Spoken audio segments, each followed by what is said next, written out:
Toughest exam है India का, UPSC, उसकी 2.5 लाख की फीस को हम 7,500 में कर दिए। और सेम बहुत बढ़िया, वेरी गुड। और इंडिया के सबसे बेस्ट टीचर के साथ जो भी हैं वो अपने सब्जेक्ट में उससे बेस्ट इंडिया में कोई नहीं। और इतना के बावजूद ऐसे हम लोग को लगता होगा 7,500 बहुत कम है। एक लड़की ने कहा कि सर शाम वाले बैच को ना मॉर्निंग में कर दीजिए। हम कहे बाबू तो इतना सबके इंडिविजुअल से तो बैच ट्रांसफर नहीं, क्या प्रॉब्लम है? उसने कहा ना शाम में हमको दूसरे के यहाँ बर्तन मांजने जाना होता है। तो हम लोग को लगता है कि जितना ये तकलीफ इससे कई गुना ज्यादा है। और कई बार तो ऐसा लगता है कि वो भी ना ले। एक लड़का बेचारा नदी से बालू निकालता था और वो बालू को भरता था, फिर नाव बालू को किनारे लेके बेचती थी और वो बालू भरता था, उससे मेरी फीस ले आया। हमारा हाथ कांप गया, हम कैसे फीस ले लेंगे यहाँ पर। बहुत बढ़िया। उसी दिन हमने ये प्रण लिया था कि भारत का कोई भी बच्चा उसके सफलता में पैसा उसकी बाधा नहीं बनेगी, चाहे उसको जितना भी पढ़ना रहे। आपका क्या बात। और अर्चना जी, मैं इनके बारे में एक बात, खान सर आपके बारे में मैं एक बात कहना चाहता हूँ। इनका जो स्टार्टअप है ये बूटस्ट्रैप्ड है। अच्छा, मैं साधारण भाषा में बता देता हूँ, ये सेल्फ फंडेड है। इन्होंने अभी तक किसी और से पैसा नहीं लिया है। ये इन्वेस्टर के पैसे से नहीं, इन्होंने खुद इसको बिल्ड किया है। और बल्कि इतना स्ट्रॉन्ग स्टार्टअप है ये कि मैं कहूंगा कि अगर इन्वेस्टर्स को इन्वेस्ट करना हो तो मैं एंडोर्स करता हूँ ऐसे स्टार्टअप्स को। यही सब चीजों को देखते हुए कई लोगों ने धमकी भी दिया था वहां पर। अच्छा। और उसके बाद बम चला दिए और 7-8 बम चला दिए और कुछ ब्लास्ट हुआ। एक बेचारा नया लड़का आया था एडमिशन लेने के लिए, उसकी स्कूटी उड़ा दिया। वो आया था, कहा कि सर हम तो पढ़ने आए थे, हमारा स्कूटी उड़ गया। हमारी ऑफिस उड़ा दिए सब। एक तो पास में आके गिरा और नहीं फटा वो।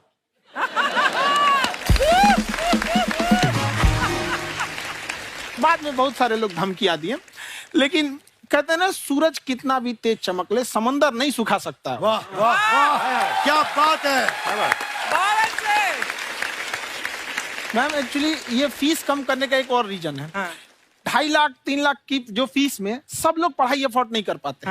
इसलिए वो कुछ ही लोग अफोर्ड कर पाते हैं, तो उनका मेंटल लेवल तो बहुत ऊपर चला जाता है। लेकिन एक पूरे देश का मेंटल लेवल थोड़ा सा स्टेबल नहीं हो पाता। तो जब फीस कम रहेगी तो हर वो लड़का तैयारी करने के लिए आगे आएगा जिसका सपना है देश के लिए कुछ करने का। सीटें लिमिटेड हैं, उन्हें को मिलेगी, लेकिन जिन्हें नहीं मिलेगी उसे मिलेगा देश का एक जिम्मेदार नागरिक। तो इस देश को बदलना। क्या बात है। हम लोग विश्व गुरु कहे जाते थे, क्यों? क्योंकि दुनिया से लोग हमारे यहाँ पढ़ने आए थे। चाइना से ह्वेनसांग आया, फायान आया, आज कोई नहीं आता है। हम लोग का उद्देश्य एक समय आएगा जो फिर आएंगे यहाँ पढ़ने के लिए। क्या बात है सर। पर आप देखो अर्चना जी, सबसे ज्यादा आईपीएस आईएएस बिहार से निकलते हैं। आप देखो पढ़ाई लिखाई में पॉलिटिशियन बहुत बड़े बड़े निकले हैं। तो ऐसा नहीं है, हर जगह ऑप्शन भी नहीं है वहाँ पे, इंडस्ट्री नहीं है, खेती करेगा तो कोई खास वो नहीं रहे। ऑप्शन भी नहीं है, सही बात है। बिहार की मिट्टी में एक चीज है, जिद तो बहुत जबरदस्त है। कुछ भी नहीं रहेगा तो सब कुछ पाने का उसको जिद रहेगा, करके भी दिखा देगा। वहाँ पे कर देंगे हम यहाँ पे। विवेक सर, आपके बारे में हमने सुना एक बार आप संन्यास लेने चले गए थे। कौन वापस लेके आया आपको? फिर कहाँ तक पहुंच गए थे आप? नहीं, मैं एमबीए की पढ़ाई के बाद मैं ये सोचा था कि अपना जीवन भगवान की सेवा में समर्पित कर दूं। अच्छा जी। बहुत साल मैं वृंदावन में रहा था और गुरुकुल में रहा था। अच्छा। और वहाँ सेवा करना, बहुत अच्छी शिक्षा मिली।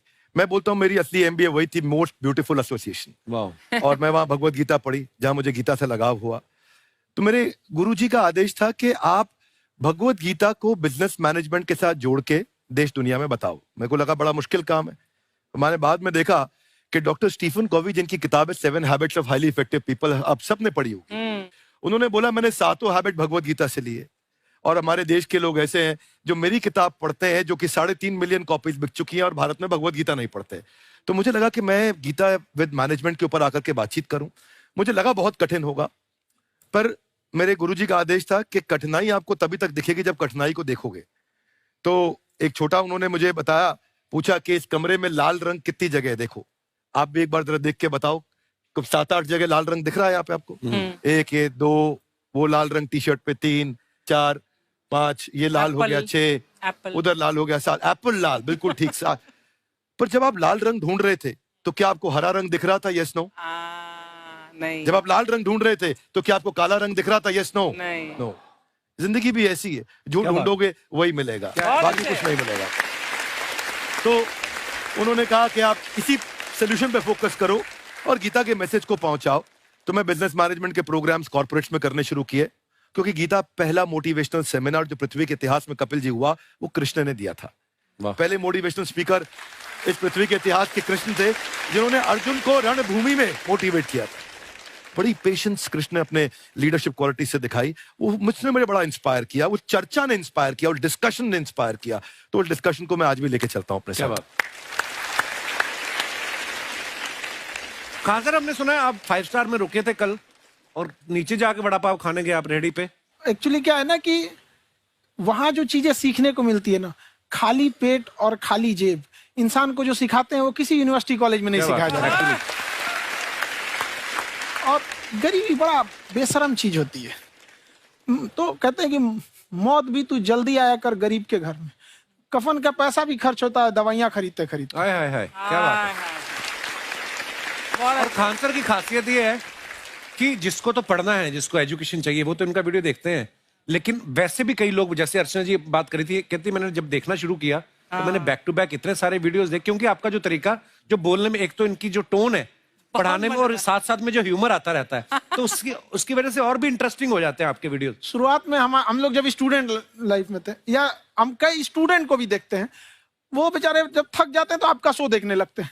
तो शुरू में हमको लगता था जब कि अरे यार हमारी पढ़ाई उसके लिए है, लेकिन पढ़ाई में थक जाता है, शो देख के नहीं थक जाता। हाँ। तो हमने सोचा दोनों को मिक्स कर देते हैं। तो हमने उसको, और आज आपको पता नहीं हमने भी यही किया है। मिक्स करने। हमारे एजुकेशन सिस्टम में 2 कमी है। हाँ। एक एजुकेशन की, दूसरा सिस्टम की। आप पटना से है ना? हाँ। हमें भी पटना पसंद है। बस कोई पटाने वाला चाहिए।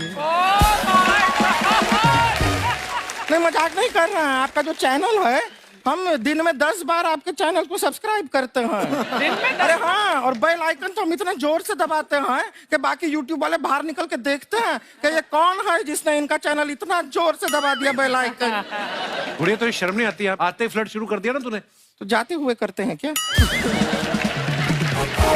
विवेक जी नमस्ते।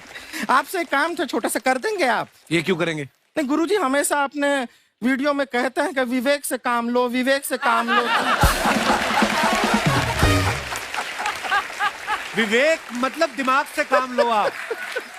हाँ, तो विवेक जी अपने दिमाग से ही काम लेंगे। बहुत दिमाग है उनके पास। ये देखिए, जो आदमी, आपको मैं बताइए, जो आदमी बिना फिल्म किए कपिल शर्मा शो में आ गया, कितना दिमाग होगा उसके पास। लेकिन एक बात है जिसकी वजह से हम आप तीनों से नाराज हैं। क्यों? क्या बात? हर चीज में मोटिवेट मोटिवेट मोटिवेट क्या होता है? सच कह रहा है, जब भी ये शब्द सुनते हैं हमें लगता है कोई हमें चिढ़ा रहा है। मोटिवेट? बदल दीजिए ना, खाली मोटिवेट बोलना ही क्यों जरूरी है? कुछ और कीजिए।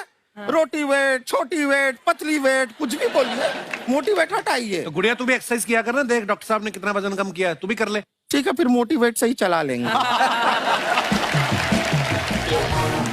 लेकिन मोटिवेशन कोई बुरा बात नहीं है। हमारे दादाजी भी वैसे बहुत मोटिवेट करते थे। हाँ, एक बार तो तालाब में डूब रहे थे हमारे दादाजी। हमारे पास रस्सी भी था, ट्यूब भी था, फिर भी हम अपने दादाजी को बचा नहीं पाए। क्यों? क्योंकि हमने उनकी ओर तिनका फेंका ना, वही कहते थे डूबते को तिनका का सहारा काफी। नहीं लगा सहारा, दादाजी बुड़बुड़ बुड़बुड़ बुड़बुड़। गुड़िया, तू क्या करने आई इधर? अरे हाँ, हम क्या करने आए हैं, एक पूछना था सर, खान सर, ये जो हमारा एक चाचा का लड़का है, उसको क्या है, थोड़ा पढ़ाई में प्रॉब्लम हो रहा है, तो 12वीं का पढ़ाई आप उसको अच्छी तरह करवा के 12वीं पास करवा देंगे आप? करवा देंगे, वेरी गुड, बात कर लेते हैं। हाँ, राम सरोवर, देखो हमारा बात हो गया है, ये 10वीं जो तुमसे नहीं दिया जा रहा है वो नहीं देना है।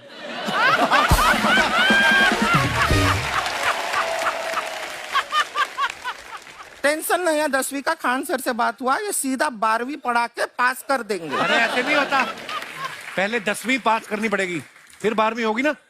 ऐसा कोई जरूरी नहीं है ये सीक्वेंस। हमारे मौसा जी थे, उनसे ना 10वीं हुई ना 12वीं हुई, अभी 3 दिन पहले सीधा उनकी 13वीं हुई।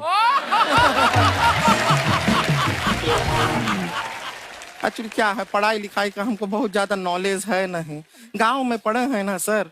स्कूल कहाँ होते थे अर्चना जी, गांव में स्कूल नहीं था, पेड़ के नीचे पढ़ते थे हम। यहाँ तक कि हमारे पास ब्लैक बोर्ड भी नहीं था, हमारे मोहल्ले की जो भैंसिया थी उसको खड़ा करके टीचर उसके ऊपर लिख के पढ़ाती थी। मजाक नहीं कर रहे हैं। और आप तो समझ रहे हैं, अभी ब्लैक बोर्ड की एक अटैच डस्टर था बैक बोर्ड का, समझ रहे हैं ऐसा, वो पीछे से आता था, लिखा हुआ मिटाता था और चला जाता था।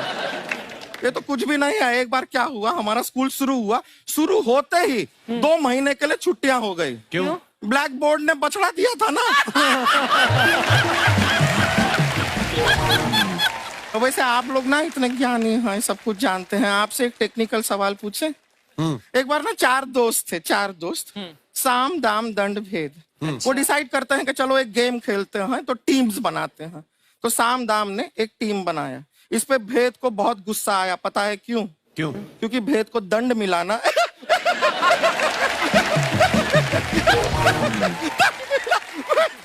ये सिर्फ हंसती नहीं है सर, थोड़ा सा पेट्रोल पिला दो स्टार्ट भी हो जाती है।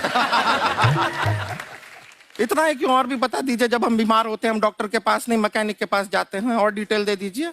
ऐसा कुछ नहीं है सर, ये बोलते हैं खाली। लेकिन अभी एक रिक्वेस्ट था सर, हमारा एक भाई है, पुरुषोत्तम नाम है उसका, वो गांव से आया हुआ है। आप लोग थोड़ा उससे सब बातचीत करेंगे, थोड़ा उसको प्रोत्साहन देंगे। और शर्मा जी, आपसे भी एक रिक्वेस्ट था, आपसे हमने कभी कुछ मांगा नहीं है। पुरुषोत्तम आएगा ना, एक बार बस उससे कह दीजिएगा, पुरुषोत्तम तुम कितने हैंडसम हो। मैंने देखा ही नहीं अभी तक। तो देख के बस बोल दीजिएगा तुम ठीक है। कितने हैंडसम हो, ऐसा बोल दीजिएगा प्लीज। ठीक है। हम बुला लेते हैं पुरुषोत्तम।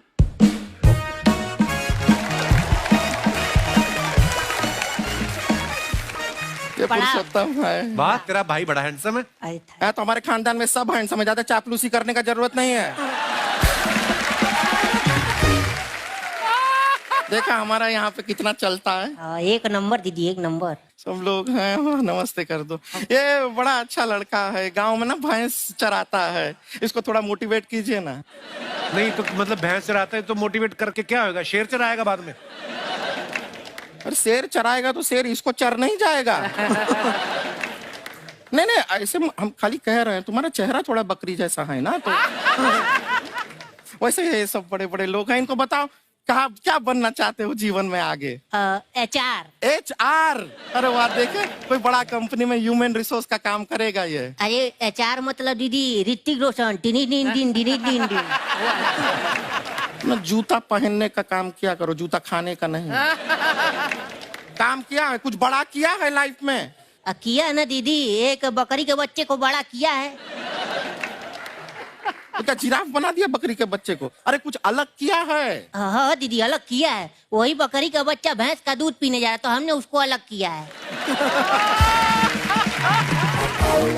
इससे नहीं होगा, मैं रहने दो, इधर आओ। ये देखो इतना बड़ा बड़ा लोग बैठा है, इनके सामने ऐसा बातें करोगे? इनसे मिलो, इनसे मिलो। विवेक जी तो कितना मार्केट के बारे में भी जानते हैं, मार्केट का कोई सवाल पूछो इनसे। सर परसों जो है मार्केट में हमारी साइकिल गायब हो गई, आपने देखा है क्या? हमारी साइकिल गायब हुई ना, हाँ। इसलिए दिमाग से पैदल हो तुम। पैदल समझते हो? हाँ। चल लोगे? 20 कदम चलोगे? हाँ। हाँ, घूमो जरा, अभी 20 कदम चल के दिखाओ। निकलो।